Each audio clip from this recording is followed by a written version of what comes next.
Welcome back. When the last out was recorded in last night's final game of the World Series, Kansas City celebrated and the MLB offseason officially began. But while almost every other player and coach is settling in for some much-needed R&R after a long 8-month season, TJ Harrington is starting his own business.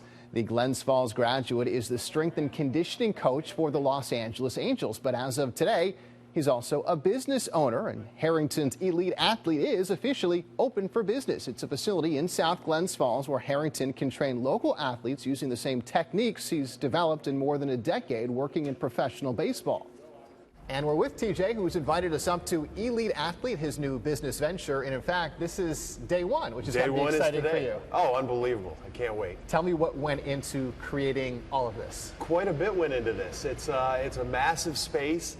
And we wanted to fill it with all the right stuff. So from getting the turf in here and just the right flooring and getting it sized, pieced together, to me working with some good contacts to get some nice equipment in here for the kids. It took a good 6 months to piece all this together. There are places for local student athletes to work out. This is different, and your job as strength and conditioning coach is different than lifting weights, but kind of explain for those that might not understand the difference and what this can offer. I like to get athletes functionally moving. I like to get away from the Gold's Gym mentality, the YMCA of sitting on machines and getting stagnant, putting on muscle that doesn't do anything functional in the sports for the kids. So by making this place wide open, places to carry weights, throw weights, move kids in functional ways that are going to make them better athletes regardless of what sport it is, and have all that muscle be actually functional to do things is kind of the mentality I made this with. So that's why you don't see many machines here. Yeah. That's why it's kind of wide open.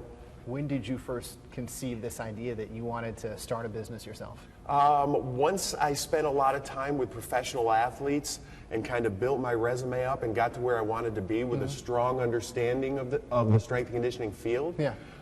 Because obviously if you're going to present something to a city or to someone else and work with their kids, you got to have a good game plan of what's going on.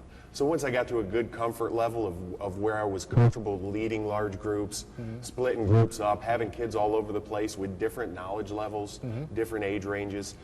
So once I got that good comfort level and able to work with everybody, I was kind of like, you know what, it's time. Let's give this a shot. So how did you end up in this business in the first place? You played baseball in high school, you graduated from college, and then it was, what do I do next? What's next? What's next? I'm an athlete. In my head, I'm an athlete. Now the world tells me that's over, unfortunately. So what am I going to do next? The last thing I wanted to do was put on a suit and tie. I knew in my heart I was still an athlete, and I still wanted to have fun every single day.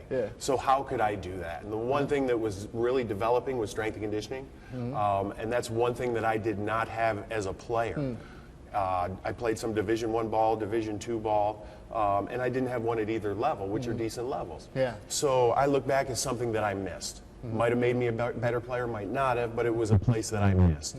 Now I have the opportunity to bring that back to kids, and now at a younger age, and get them developed to now face these other kids. And the field itself was relatively new when you got into it. Relatively, yeah. Did you have the opportunity to, in some ways, kind of be an innovator and figure out different techniques and drills and that sort of thing on your own? To an extent, I think you always do, is you build your own program. And that was a good part. Once I got my feet wet at Siena College and got out with the Angels, with their AAA team in Salt Lake City, that's where I had my own team. I was push free. These were athletes that were a step below the major league level, going up and down, some of them with a good bit of time. So that's where it became, I'm working with someone that has knowledge and has been there before, so I better be prepared with what to present to them. Sure.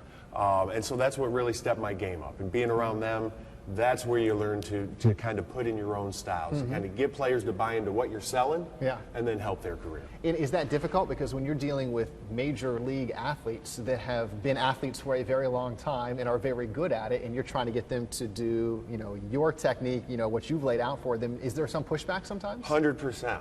I don't want to say 100% of the time. 100% there is pushback. But I think a lot of it comes down to the personal relationship that you build with somebody.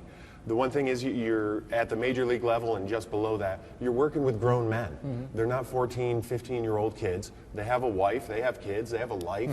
They know what's going on with them. So as long as you open up a personality with them and build a great relationship with them, they realize that you're in it to win it with them, and then they start buying into what you're kind of selling them. but to go in right away and kind of throw in a new style with people that don't know who you are, Sure. kind of fends them off for sure. So it's playing that little balancing game of personalities. Since you've been with the Angels, are you at the ballpark every single day with the players? Every single day, home and road. Yeah. Every single day. It's a 9 from spring training until end of October, or ideally the end of November, right, or beginning of November. Yes, it's every single day. It's got to be fun. It's got to be a grind too, just like it is for the players. Same as every other job in the world, I'm sure. I have a lot of perks. I have a lot of fun. I get to work with a lot of special athletes, which is a huge perk for my job. I travel. I see beautiful things. So yes, there are a lot of perks. But it takes me away from my family, takes me away from my hometown as well. So it's a double-sided coin, but it's a great thing. Talk about some of the great athletes, obviously, with the Angels. There are two that come to mind right away. And let's talk about Couple it first. big ones. Albert Pujols. I mean, he just seems like a freak of nature. What is it like to get to work with him? He really is. And both of them, along with a lot of the guys in the major leagues, are unbelievable human beings. They're great people. They've been blessed with the talent. And Albert is by far and away one of the best of our time, for sure. He's a Hall of Famer. He's a special athlete. And when the day he walked in, when we signed him a couple years ago, even other major league players, he changed our clubhouse by walking into it. So that's something special to see. You don't get to see that. I don't get to, normal people, we don't get to be around that. And I get to see it. And now with Mike Trout, who's just blowing the world away, winning everything and anything easily, it seems like. Unbelievable kid. They work so hard. They deserve everything that's coming to them. But they're definitely big names. Mike from New Jersey, you guys ever bond over your Northeast all the time? background? We talk about it all the time. Yeah. We still have a good bit of distance between us here since he's a New Jersey boy.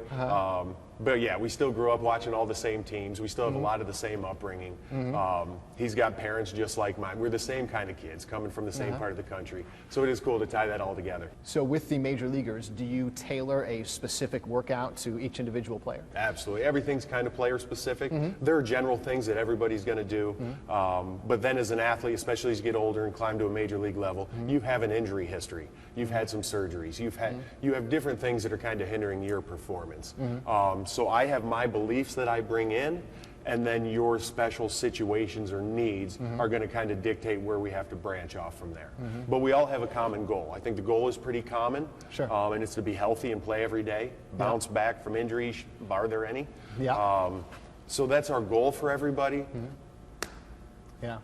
How invested do you end up being in the season? Win streaks, losing streaks? I mean, do you take it personal when the team's losing? Absolutely, absolutely. It's funny because my wife lives back here in Glens Falls for the season while I'm out there, and I get texts from her that she's going crazy that we've lost or that a pitcher gave up a couple runs.